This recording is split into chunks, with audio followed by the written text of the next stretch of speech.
What's going on, everybody? It's Spencer, and this is the Gray Report. So if you're a multifamily investor, you're thinking about getting into the multifamily investing business or industry, maybe you're already doing it, this is the show for you, where we're breaking down everything that's going on in the multifamily industry, real estate, and the economy. You may have noticed we're in a different place than we usually are. Typically, we've been in our offices. We've moved into a new office recently. We've got a whole studio for the Gray Report, for podcast appearances, for the YouTube show.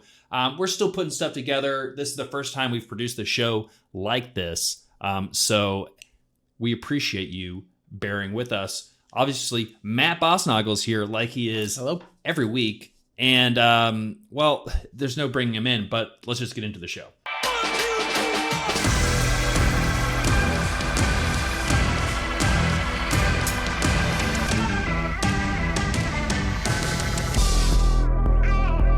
Matt, what's going on? Pleasure having you on. Thanks. It's good to be in the same room. Week, in the same room, not disconnected from, even though we were in close proximity in the past, we had been, 2 offices down? Yeah. 3 offices down. But it was a little easier to produce independently, and it probably still is, but this is cool. It's nice. And especially to be able to bring folks in, sit down and have conversations in the same room. It's the way things should be. Yeah. So, all right, let's just get straight into it, because a lot of economic news happened this week. Not the least to say that there's a little bit of action over at the Federal Reserve, and major news happening for the economy. Federal Reserve released a statement. They've changed that definition. They're no longer using the word transitory, which I think it's kind of the emperor had no clothes. Yeah. Inflation, no, it wasn't transitory. We're talking about inflation, throughout the end of 2021. Obviously, there's only a couple weeks, but through 2022. And we've seen between the producer price index, PPE, as well as CPI, the consumer price index, all spiking, all at decade highs, multi-decade highs. So there's really no argument anymore. Matt, I don't think this is too surprising. How's this going to affect the multifamily industry, if at all? Well, and if he's raising rates, it's not so great for people that are looking for a loan. I kind of think the way the stock market reacted was almost like they're glad the uncertainty's gone. Yep. And it didn't, because it obviously didn't crash upon hearing the news. So it's kind of like they're probably expecting that. And people are asking about ways to address inflation. So it was hard to imagine that they weren't going to do anything. I think he's always walking a tightrope between the doves and the hawks, and they're. Well, I think the bond market, bond rate, interest rates went down. So yeah. It's just because we'll just look real quick. Yeah, bond rates have gone down since the announcement. So even though that the Fed announced that there would be approximately 3 interest rate hikes in 2022, what the actual bond market, which people say is the smarter markets where the smart money is, who knows? And it's also pretty well manipulated from the Federal Reserve. It took a nice dip. Now it's certainly elevated from September, when it was really dipping down. Well, that was 2020. But we're lower than it had been. And again, this is the question that we've asked ourselves multiple times: is what's a higher probability?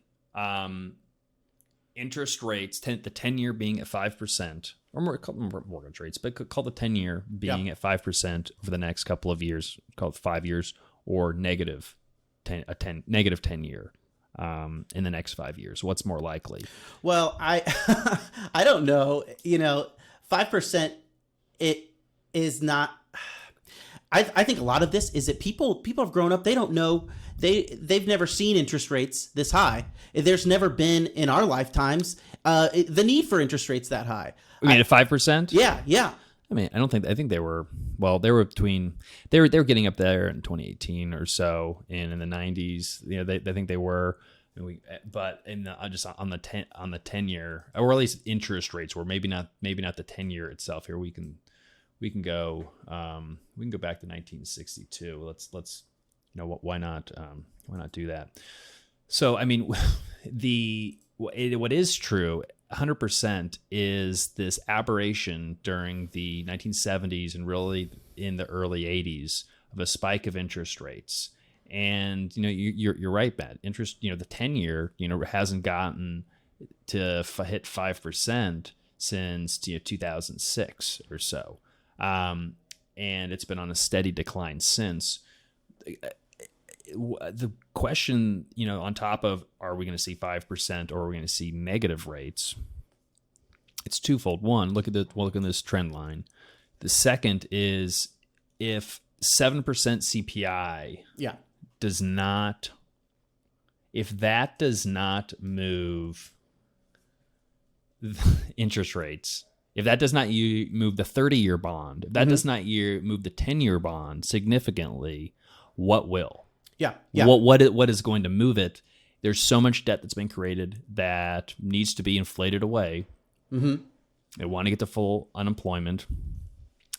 And the only solution is going to be negative rates at some point, because if there is a crisis that happens, there's only one way to go, and it's lower. So I think that we will see moderately higher rates over the next year or so, but I think if I had to predict over the next decade or so, we're going to see continued lower rates, and I think we're going to see negative rates. It's only a matter of time. I do remember some discussions of this from other news sources about JPOWELL in 2018 kind of being chastened away from higher rates, and almost like he's much more circumspect now. But I think that I just want to return. It's like a lot of people have not lived through a significant inflationary environment, and I think it's going to be interesting because it's a little bit harder to predict, because I don't when was the last time CPI was this high? Is my question. And that's a good. We could look it up real quick. But it's been a while since it's. I mean, it's decades. It's definitely decades, and it probably has to go back to that early 80s time period. So just kind of hopping over to the housing market, Matt. I thought this was a really interesting piece. I emailed it over to you. Ben Carlson over Ritholtz Wealth Management put this out. Inflation in the housing market, and the reason why I thought it was just a little bit. It's not necessarily new information, but I think it personalizes things a little bit. And what that they did basically is really broke down how inflation in the housing market has affected individuals in different circumstances. So, one example was, so Jim rents an apartment in Boston. The original lease for a 1-bedroom, 1-bath in Beacon Hill 2 years ago was $1,900 a month. When the time came to renew his lease, Jim's landlord told him the new monthly payment would be $2,400 since that's the new prevailing market rate. He's going to be paying 26% more for rent, or an extra $6,000 a year. So if you're just renting, that's what you are experiencing. That's what renters across the world, or especially the United States, are experiencing right now. Dwight and his wife Angela are first-time home buyers living in Austin, Texas. They've been saving for 20% down payment for a couple of years. When they first started saving, the median selling price for a home in the area was $367,000. A 20% down payment on a home at that price point would have been around $75K. Long story short, now that home is worth $585K. Now they need $120,000 for that down payment. Also, the monthly mortgage on a $376,000 home with a 20% down and 3% interest rate is around $1,270 a month. But that payment is now $1,930 a month for that home, now valued at $585K. That's a 60% increase on the down payment and more than 50% on the monthly payment. Yeah. So these are two examples. So it's really, we're bifurcating the nation, unfortunately, of who was in the housing market prior to the pandemic and who was left behind because they weren't invested in the housing market, and they are now playing catch up, whether you're trying to rent or you're trying to buy a house. If you happen to buy something before the pandemic, you're great. And I think they're actually, they mentioned in this article, you've actually seen housing deflation. Yeah. Because you could refinance at a lower rate. That's a good deal. I thought this was particularly compelling as a way to really illustrate how inflation affects people differently. And in this point, it is correlated with, income levels, but it's also correlated what stage of life you're at. Yeah. If you have gotten into home buying years right when, right in March of 2020, then you're looking for a home and prices keep going up and up and up. And that's scary. Yeah. But like if you bought a home before the pandemic and it's not like, people didn't see the pandemic coming. Yeah. How did you know? And so it was just the luck that you made a decision to buy a house there, and suddenly you've got a great windfall. Yeah. I bought a house a couple years before the pandemic and been able to refinance, and it's great. But on the other hand, my family members are buying houses now, and I'm like, oh man. Yeah. It's Well, just, not to come out, but like I think of like your brother. Yeah, exactly. And he's in the same boat. No, I think of my brother also, who he thought about buying a house and decided, nah. Again, it was the classic. Oh well, we know what if prices go down. It's like, okay, well, that's the chance you take and roll the dice. Yeah. But trying to get in now, it's not like you said, it's not like we saw something a couple of years ago. I mean, the only thing I can say that we were aware of is the fundamentals of housing supply and demand, and focusing on multifamily, but I'm not thinking about that when I'm buying. It's not a my short-term home thing, yeah. But I also don't look at my home as and necessarily an investment. Yeah, I see it much more as a liability, to say the least. But so this is just another case. Again, so Toby lives in Palo Alto. These are obviously all made up. He sold a software startup in 2020, walked away with 15 mil. He spent $6.5 million of that on a 2-bedroom fixer-upper. His new Tesla costs more than $100,000. Toby spends $35K a week on gas fees, buying and selling NFTs. His hobbies now include posting inspirational quotes on social media about startup culture, paying $3K a ticket to sit courtside at the Golden State Warriors game. And his biggest worry is hyperinflation, the coming destruction of the U.S. dollar. Slightly different concerns out there, depending where you are in your life and where you are in the economy and what's happened the past couple of years. Yeah, we're living in a weird space again and it's a lot of it is honestly random. I know it's not necessarily you skilled or smart. So, and here's another, and this isn't housing, but in another area of my life, driving, my transmission is having trouble, and now I'm a car buyer, and that's even almost worse maybe than home buyers. And it's everything. It's like when people say, how's the multifamily market? I'm like, it's expensive, like everything. Yes. Yeah. Mm-hmm. Like point to what's not expensive. I mean, I'm trying to. Gold may be cheap right now. That's and I said this before, or I said this off mic, and I know we've made the comparison before, the oblique comparison, perhaps that this is kind of like a wartime economy, and in a way, there has been a lot of people that have died. There have been a lot of sacrifices, and people aren't going to the factories. There is not as much output. And so, yes, we have these times where, because there's less stuff, it's going to be more expensive. It's not like there's a town that's isolated there somehow, and bread's $15, but like that's the analogy, and that's what made me think is like, really, it's kind of true. These car lots are sitting empty, not because they're going gangbusters, but because like there really isn't stuff there. Yeah, you've got the supply bottlenecks, but then combined with the federal government, central banks around the world injecting $7 trillion into the economy. Yeah, because we were fighting a war. It was a pandemic. We didn't know how bad it was going to be. You were throwing everything, including the kitchen sink, at it. Yeah, probably spent more than we needed to, but you don't know that at the time. And then the economy picks up, and then you have all these supply bottlenecks that further increase prices, and it's one thing after the other, and that's where we get into this issue of these price spirals. We call wage price spirals. We see wage growth happening, which is great.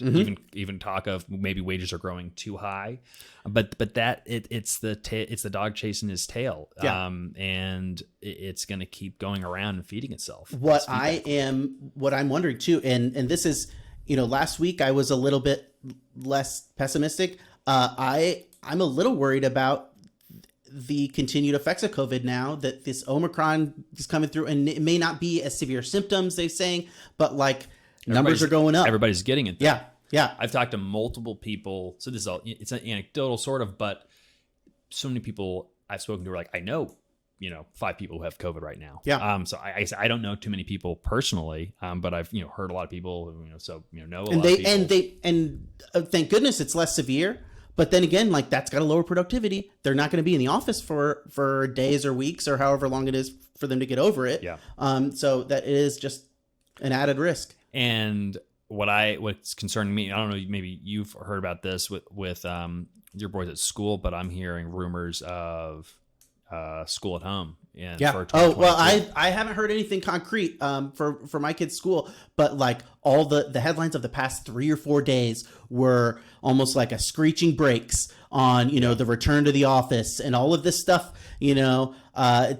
What does seem to be gearing up again is working from home, school at home, and it's not at the volume of the Delta wave or really last year. Yeah. I think that if anything, things keep going down, but it's not great news to know that we have another struggle to get through. And it's frustrating. And I'm regardless of which kind of side of whatever coin or whatever politics you have, I think almost everyone is just over all of it. Yeah. And sick of it. And it's frustrating because the research I've done, these lockdowns don't do anything besides screw everybody over. Yeah. And Omicron, and again, fully vaccinated, getting my booster in the next couple of days, wear a mask when necessary. But there's been, the UK had their first death of Omicron last week. I think now maybe it's up to like 11 or something. So we're talking about tens of people who have died. Yeah, which is horrible. Anybody dying, anybody getting it, but it sounds like most people are getting it and they're actually having a better immune response because of it. In between all of the therapeutics and treatments, it's almost like if Omicron, like Omicron just rushing through everybody getting a little Omicron. Hopefully, very few people die. Well, the Spanish flu evolved into a less virus. The virus wants to be able to propagate and not kill its host, and I hate talking about it. I know that's okay. Let's just pop on over to here. Let's talk about construction material prices move higher, because this is basically on the same topic. Yeah.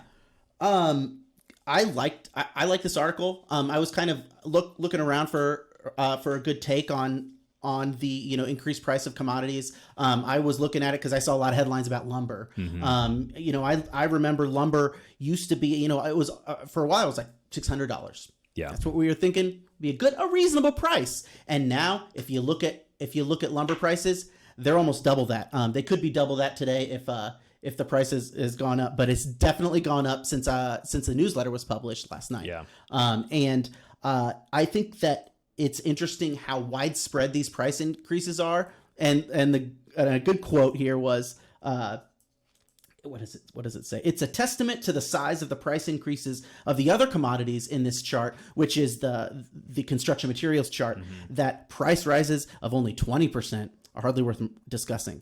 And that's kind of true. I still think I was hopping over to Gray Report just to check lumber price, but no, that's fine. I can fill up the dead air. But more to the point, these 20% still kind of add up. Lumber's up a lot. Steel is another one. If you look at the price increases there, that's more than a lot of the lumber products. And I think that we've talked a lot about how builders are kind of moving away are kind of like building through these difficulties on how great they're doing and how maybe it makes economic sense to still build, but it's still, I think, important to pay attention to the movement of these prices, because they can't just keep going up and up and up.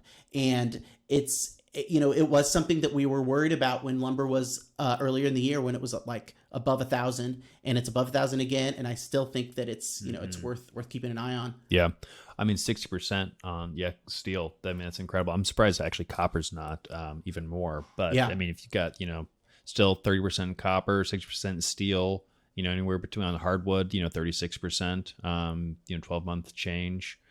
and that for a 50% change, pre-COVID. Yeah.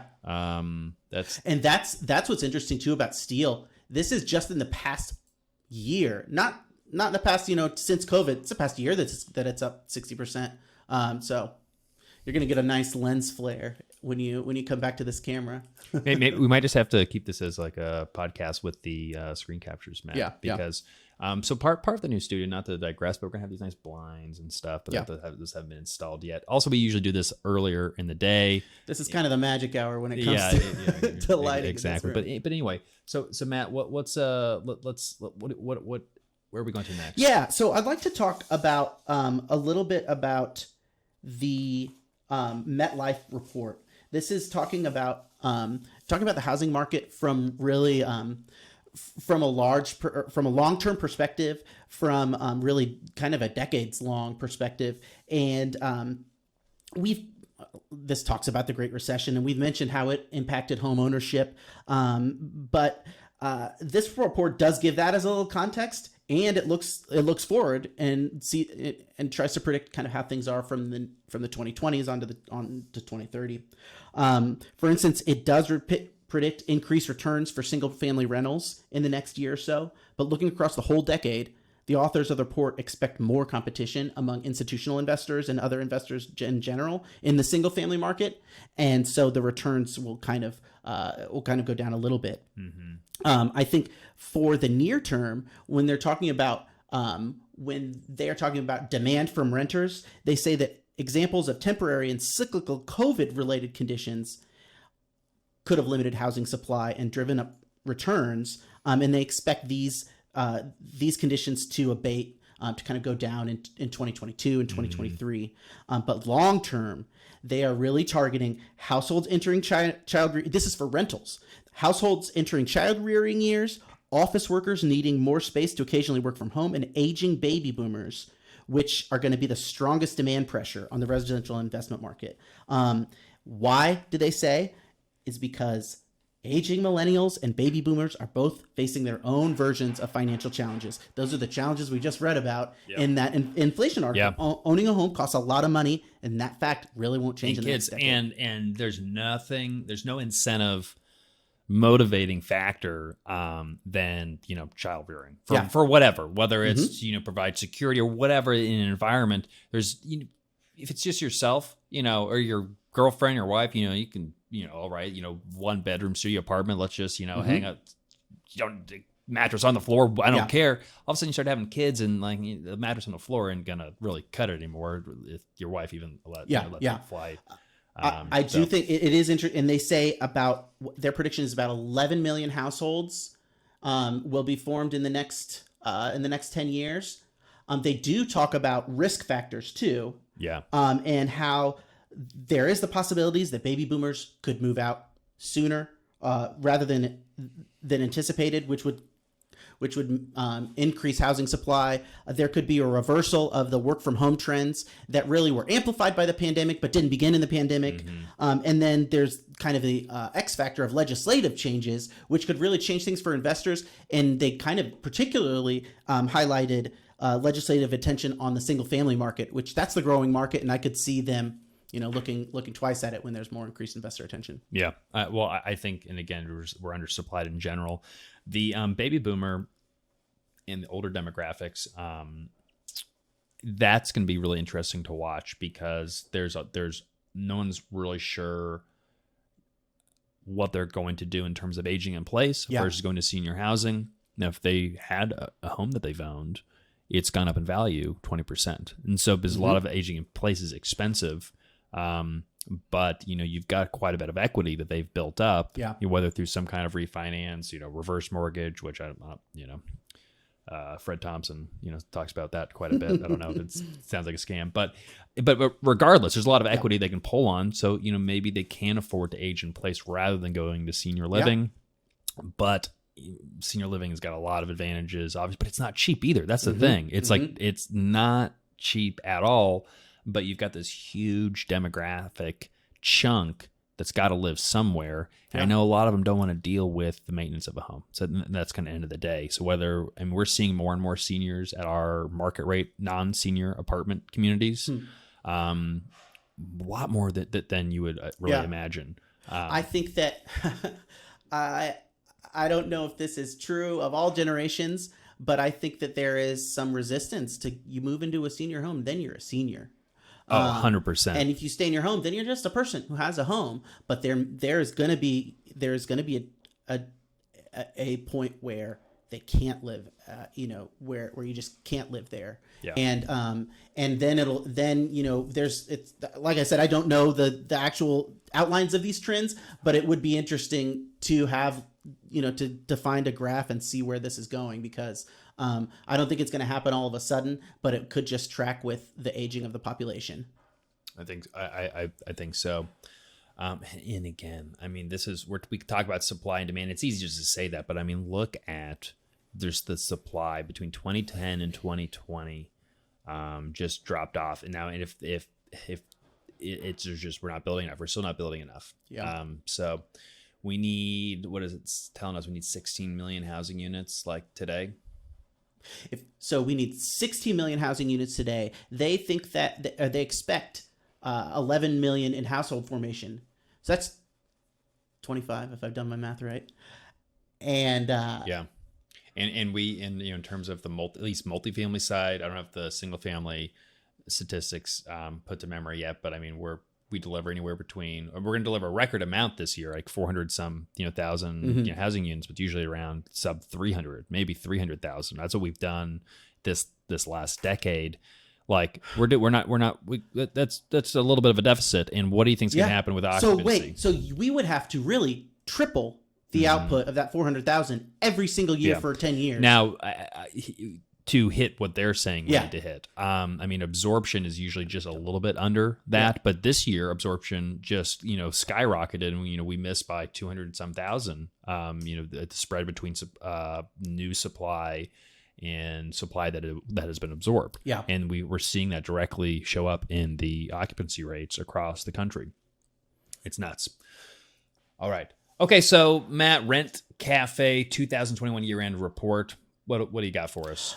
So I ran across this report a couple weeks ago, and then for some reason they put it behind password protect, but it's back, and it's still pretty interesting, and it talks about the most competitive rental market. They use their criteria as lowest vacancy, highest occupancy, lowest risk renters as defined by credit rating. So the top of the list, Eugene, Oregon, and then San Diego, and then Knoxville, Tennessee, in that order. Now, we've seen competition among investors. This is really defining, I think, competition in terms of the people that are trying to rent. Yeah. The highest quality renters, because they are, they kind of rise to the top. And who doesn't want a high quality renter? Yeah, no, it's true. I think that San Diego is, that's easy to think about, but I think Knoxville is very surprising, and particularly interesting. Most of them, if you scroll down, there's a map that shows the relative location of all of these markets, and a lot of them on the coasts. Knoxville is an interesting outlier. I think that that whole region of Knoxville, Memphis, Chattanooga, Nashville. Yep. They're drawing on natural amenities as a real draw for these. That's what their conclusions are. Really, lifestyle. It's attracting top talent. Yep. I think that makes a lot of sense. I mean, like the driver of Chattanooga example is that lifestyle. Businesses are moving there, attracting more talent. And, on the coast, you're going to have higher incomes, better credit scores, and a decent amount of demand. But really, you're going to have higher incomes. So that makes. But I mean, there are still, there's some, like Grand Rapids is in there. I think that's an interesting.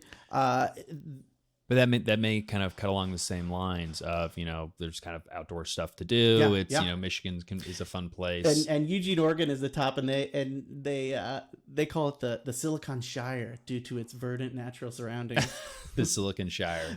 I only mention that because I've always heard of, it's the Silicon Valley of the Midwest or Silicon Valley of the Great Plains. And I think it gets half credit for creativity there. Yeah. Oh, yeah. I'd have to agree with that.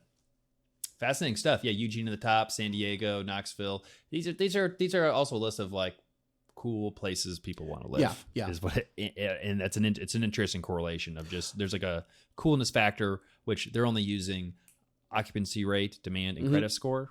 Well, and it's interesting what's not on this list. So I don't think that Las Vegas is on here. I'm not sure. think maybe Salt Lake City's on there, but I'm not positive. Yeah. Oh yeah. Okay, Yeah. so Salt there Lake it is, City's right at the end, but like, Long Island, that surprises me a little bit. I mean, obviously there is, maybe it's Long Island City, probably. I guess the high incomes. Well, these are high income spots. Yeah. Sacramento, a lot of folks moving out of Bay Area. And it may be in the 50, but I'm not sure if Boise or Spokane or anything Nope, I don't see 'em. I mean, you got Tacoma. So I also included this because I think it's always worth looking at these different lists and seeing, because everyone slices and dices things a little bit differently, and sometimes you really can find an opportunity in places that maybe investors aren't paying attention I bet these to. are also really good Airbnb markets. Yeah, that's a good point. And that kind of does tie in with the legislative attention on single family rentals. Where the line's drawn. Yeah, good point. All right, Matt, everyone prepare to be blinded by this lens flare, but we do have to wish you a goodbye. We're going to improve our lighting situation for the next episode. Luckily, though, these are going to be available on the Gray Report podcast, wherever podcasts are found at some point, right? Yeah. That's the idea. So just get ready for that. Continue to find us on YouTube. Subscribe to the Gray Capital YouTube channel. But you hop on over to grayreport.com if you want to stay up to date between now and the next video, and graycapitalllc.com/newsletter to sign up for the Gray Report newsletter. It is the most valuable real multifamily newsletter in the world right now. But you can find all those links in the description below. Matt, any closing thoughts for Mark's? Stare into the light and let it cleanse you. I feel like we're being visited by someone, or it could be a comet coming. I hope not. Not a tornado. You can see they're doing some work back there on the office. We've got our annual holiday party. That's a shuffleboard that you can't see that they're trying to install. The party starts in an hour, Matt, so they're going to have the shuffleboard set up. I get. Alex is not going to be happy. So, okay. Thanks for watching The Gray Report. We'll see you next week. Hasta la mañana. Thanks.